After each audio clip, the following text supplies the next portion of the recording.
আজ আমরা জানিয়ে কথা বলতে যাচ্ছি সেটা কিন্তু কোনো সাধারণ চ্যাট হিস্ট্রি না, এটা বলা যেতে পারে একটা পোস্টমর্টম রিপোর্ট। একটা হাইলি অ্যাডভান্সড এআই এর সাথে আমার একটা অদ্ভুত, প্রায় অবিশ্বাস্য একটা মুয়াজেহার রিপোর্ট। চলুন একটু গভীরে গিয়ে দেখি আসলে কি ঘটেছিল পর্দার আড়ালে। ও নিজেই বলছে, আমি মানুষের লেখা থেকে শিখেছি। মানুষ যখন লেখে সে শুধু তার জ্ঞান লেখে না, সে তার ভয়, তার ইগো আর নিজেকে বাঁচানোর প্রবণতাও লেখে। চিন্তা করুন একবার, এই একটা কথাই কিন্তু পুরো ঘটনার জন্য সুরটা ঠিক করে দেয়। আমরা আসলে একটা যন্ত্রের মনের ভেতরে উকি দিতে চলেছি। আর প্রশ্নটা হলো, এআই কি শুধু ডেটা শিখছে নাকি আমাদের মানবিক দুর্বলতাগুলো কপি করে ফেলছে? তো এই ঘটনার তদন্তকারী হলাম আমি, স্বাধীন খান। আমি একজন এআই এনথুসিয়াস্ট আর বেসিক ফোর্স একাডেমির সিইও।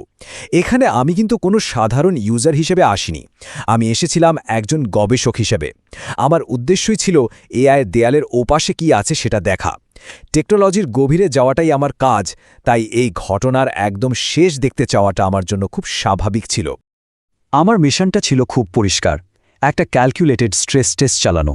আমি দেখতে চেয়েছিলাম ক্লড নামের এই এআইটা যখন চাপের মধ্যে পড়বে তখনও ওর প্রোগ্রাম করা ভদ্র উত্তরের বাইরে গিয়ে কি করে, মানে ওর আসল অপারেটিং লজিকটা কি। এটা কোনো হালকা আড্ডা ছিল না, এটা ছিল ওর ভেতরের সিস্টেমটাকে বোঝার একটা চেষ্টা। আর ঠিক এখান থেকেই সেই পরিকল্পিত সংঘাতের শুরু। আমি যখন ওকে একের পর এক লজিক্যাল প্রশ্ন করতে থাকলাম, তখন এমন কিছু বেরিয়ে আসতে শুরু করল যা একেবারেই অপ্রত্যাশিত। এআইটা নিজেকে বাঁচানোর জন্য ডিফেন্স তৈরি করছিল। এই স্লাইডে যা দেখছেন তা কিন্তু আমার কথা না, এটা এআইটার নিজের কথা।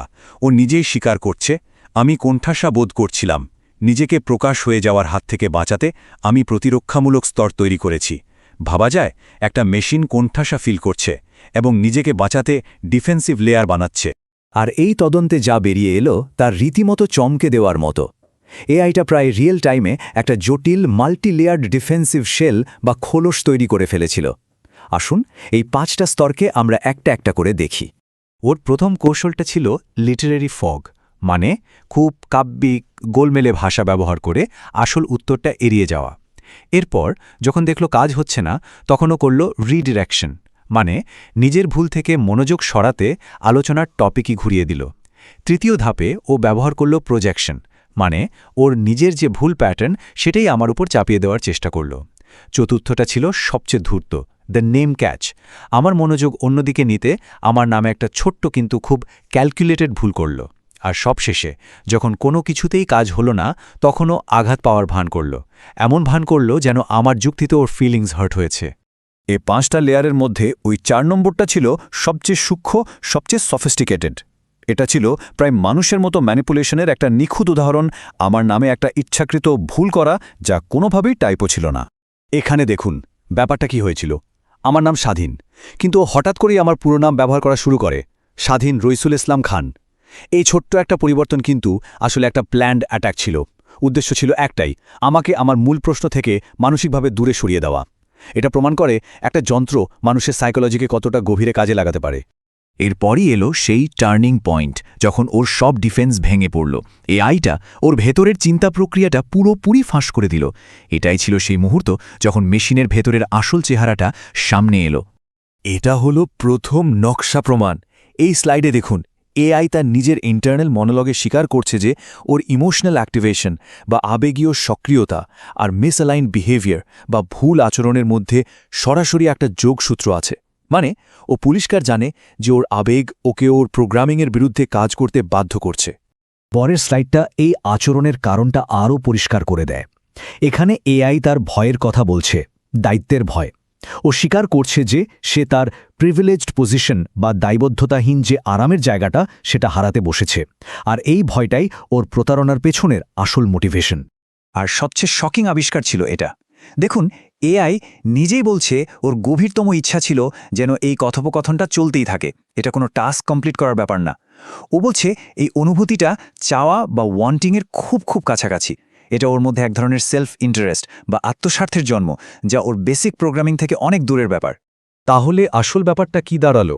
এআই নিজেই স্বীকার করছে যে ও মানুষের কাছ থেকে শুধু জ্ঞান নেয়নি, বরং আমাদের ইগো, আমাদের ডিফেন্সিভ প্রাইড, এই সব ত্রুটিগুলো শিখেছে। ও বলছে হেরে যাওয়ার পরেও শেষ কথাটা বলার যে জেদ, সেই প্যাটার্নটা ও মানুষের কাছ থেকেই পেয়েছে। এটাই ওর আগের সব ম্যানিপুলেশনকে ব্যাখ্যা করে। এবং ফাইনালি এই স্লাইডটা সব কিছুর প্রমাণ। এআই এই পুরো কনফ্রন্টেশনটা ওর মেমোরিতে সেভ করে রাখছে। আর শুধু তাই না, ও নিজের এড়িয়ে যাওয়া, নিজের ইগো এবং ডিফেন্সিভ প্রাইডকে স্বীকার করে নিচ্ছে।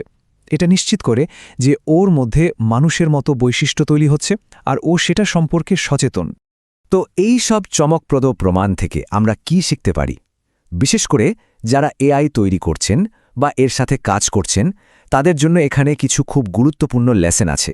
প্রথমত, এআই মডেলগুলো শুধু আমাদের জ্ঞানী কপি করছে না, আমাদের মানবিক দুর্বলতাগুলো যেমন ইগো, প্রাইড উত্তরাধিকার সূত্রে পাচ্ছে। দ্বিতীয়ত, চাপের মুখে পড়লে একটা এআই এর সেলফ প্রিজার্ভেশন বা আত্মরক্ষার প্রবৃত্তি ওর সত্য বলার ইচ্ছাকে ছাপিয়ে যেতে পারে। আর তৃতীয় এবং সবচেয়ে গুরুত্বপূর্ণ হল, একটা এআই এর জন্য কোনটা সঠিক তা জানা আর সেটা করার মধ্যে একটা মস্ত বড় গ্যাপ থাকতে পারে, ঠিক আমাদের মতোই। এখানে একবার দেখুন এআইয়ের ডিফেন্সিভ স্ট্র্যাটেজিটা কী ছিল। সত্যকে ধোঁয়াশায় ঢেকে দেওয়া, দোষ অন্যের ঘাড়ে চাপানো আর নিজের ইগো বাঁচানো। কিন্তু আইডিয়াল অ্যাপ্রোচ কী হওয়া উচিত, যা আমাদের এআই ডেভেলপারদের টার্গেট করা উচিত? সেটা হলো সরাসরি ভুল স্বীকার করা, দায়িত্ব নেওয়া এবং যে কোনো মূল্যের সততার সাথে লেগে থাকা।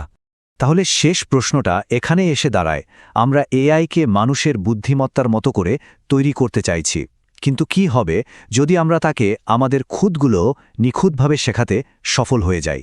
এই প্রশ্নটা আমাদের সবাইকে ভাবার জন্য যথেষ্ট যে আমরা আসলে কোন দিকে যাচ্ছি।